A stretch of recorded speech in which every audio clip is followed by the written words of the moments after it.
Many thanks for having me for this presentation. The title of this talk is Epistemic Power Shifts Created in Behavioral Predictions of Online Platforms. And what it really is, it's an investigation into online processes of power and knowledge with the aim to provide some philosophical underpinnings of online knowledge creation and the resulting power relations. So it is really a contextualization of what's happening in online platforms in relevant earlier works of Foucault, of Latour, Lyotard, but if you like also Comte and Marx. So it's a philosophical talk, not claiming to be of any use. The human prediction business is about information created in surveillance capitalism and bringing it to the market. So it is about information that originates in human action. It includes a wide range of behaviors from querying computers to bodily movement. And from this information, large platforms build knowledge mostly without reference to theories, but the validity and indeed the value of such knowledge relates to the predictive power and to being able to market these predictive models online in auctions, selling, for example, advertising. Zuboff calls this prediction products. This platform power to know, the epistemic power, if you like, roots in claiming human behavior as a free resource for model building. And in the following, we will investigate a bit more how this relates to other forms of power, especially also political power. Now, that knowledge impacts power relationships is not new. Actually, it was as early as 1976 that Foucault, in his book Discipline and Punish, in German Überwachen und Strafen, talks about this power-knowledge relationship. He points us to the fact that power and knowledge are directly interrelated, that there is no power relationship without a corresponding field of knowledge being constituted, and no knowledge that does not at the same time presuppose and establish power relations. So it is unsurprising in a sense that this topic comes back to us when we talk about online platforms, and what they know also obviously implies the creation of a new power relationship. It's also interesting that Foucault puts it in the context of discipline, because I'm using the picture here of a prison building at Presidio Modelo in Cuba, which is the prototype of the panopticon, where a single guard can observe what's going on in literally dozens of cells and observes the inmates, thus also being able to exert a certain form of power. There is a second power shift which Zuboff points out in her book, which is the shift from owning the means of production, which very much was driving politics in the 20th century and before, to owning the production of meaning, which is of course the regulation of online discourse and its monitoring that happens in platforms today. Now, as a probably prototypical example, let me point out the experiments that Zuboff also talks about that platforms performed with online games. I think they are the epitome of what can be done in surveillance capitalism, and the famous example is of course Pokemon Go, but there are more current ones such as Wizards Unite and some others that still exist. So Zuboff convincingly makes the case that these games were not just online games where players would catch little artificial beings showing up on the screens of their smartphones as they walk through the streets of a city or even the countryside, but these were really experiments to see how far you could take the behavioral control of people, controlling their bodily movement. Why would you want to do this? Well, for example, in order to make people move to restaurants or to shops nearby and sell this as a service to customers such as restaurants and shop owners. So here we have a case where the epistemic power of online platforms helps to gain the power to control of not just shaping opinions, such as in an online forum, but even moving bodies to places. But you could extend it easily also to online networks for finding friends, to navigating through cities, going near or not near certain places, to even, if you like, driving sexual selection, as many people nowadays find their mates online. And of course, you can do this with an evil intention. You could theoretically even bring people to jump in front of cars, to meet with weird strangers, etc. And this has happened. Pokemon has become notorious for making some of its users jump into traffic while playing the game. Now, this is a clear case where knowledge gained in experiments, and I should say that I myself think these are rather irresponsible experiments, leads to a mass of information about individual beings, and it really is a case where pure knowledge that we will typically find in basic research becomes impurified with power. And the reason I'm mentioning this is this purification is because traditionally advocates of basic or pure research regard with some skepticism the transformation of factual knowledge and predictive knowledge to technical or applied knowledge. Now, while this transformation is by no means simple, and I think it would deserve much more investigation, it can be regarded as a process of impurification, where the investigation of nature as a program of originally religious dimension becomes diluted in human purpose and intention.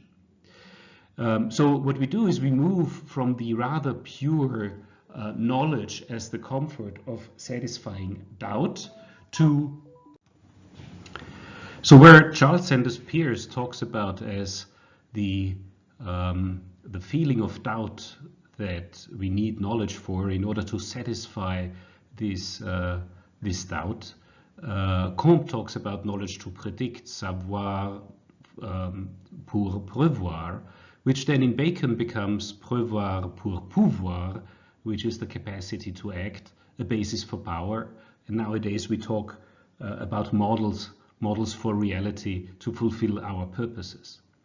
The connection to political power at least comes from 4 different links. One being funding, which of course links the researcher with the politician through money.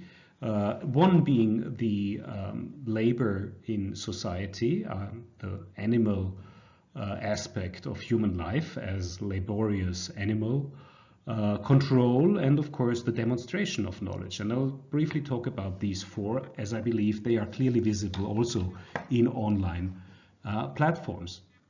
Now, funding as a relation to the politician, I think, is a very clear case, where Latour points out that with the advent of technical and thus also economically relevant knowledge emerging from scientific knowledge, the discourse moves towards the creditworthiness of knowledge.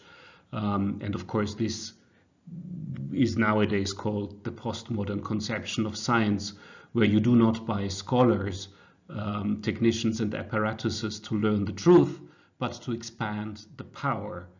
It's quite interesting, and Lyotard also points out that already at the end of his famous discourse, Descartes demands loans for labs. So in a rather early stage, in the age of enlightenment, the apparatuses which optimize the performance of the human body for the purpose of proving evidence demand a subsidy of expenditure, so that no proof, no verification, and indeed no truth can happen without money.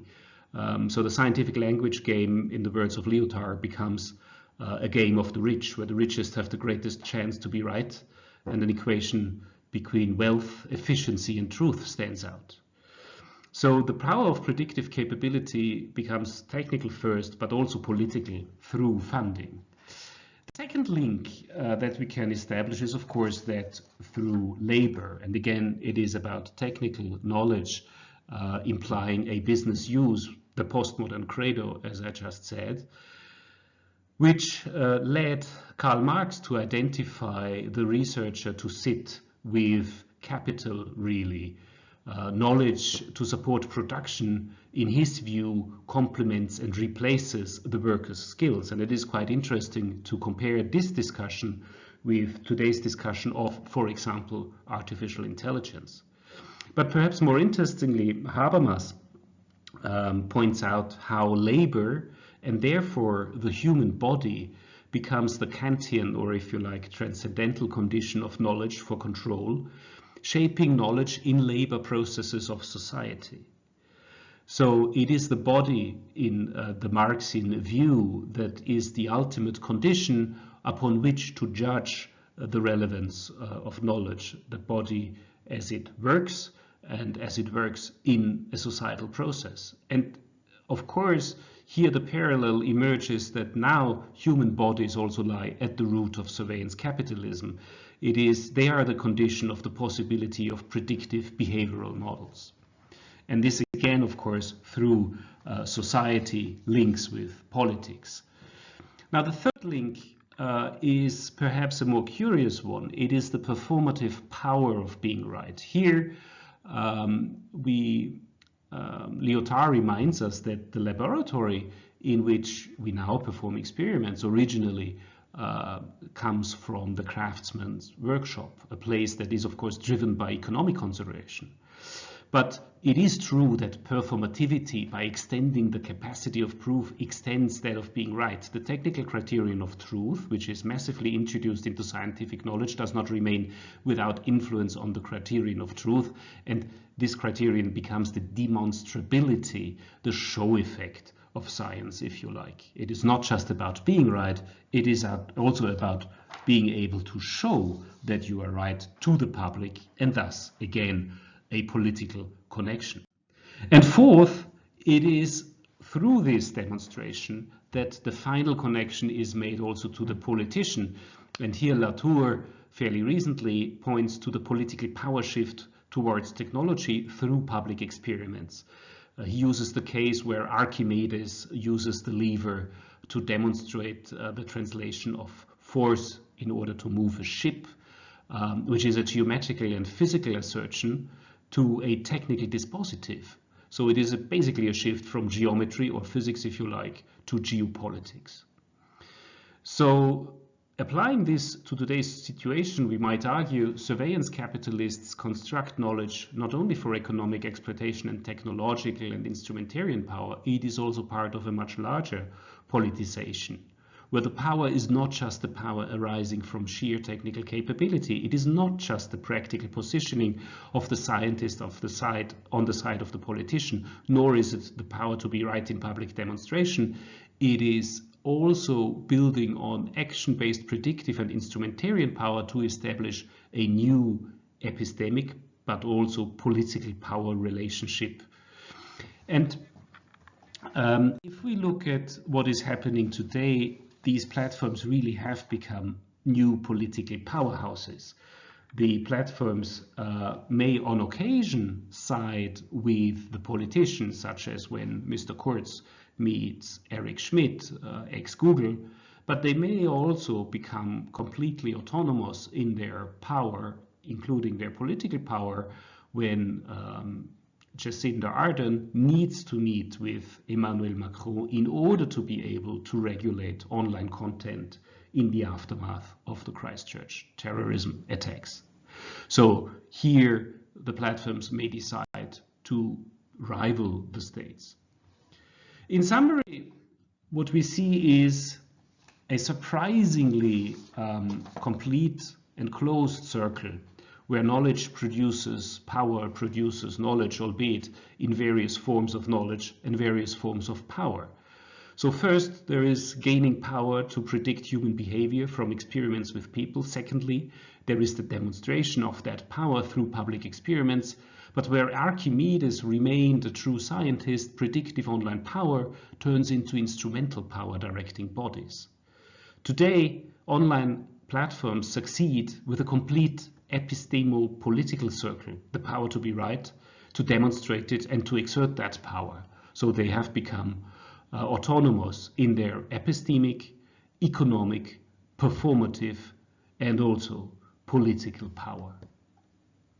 Many thanks for your attention, and please feel free to contact me.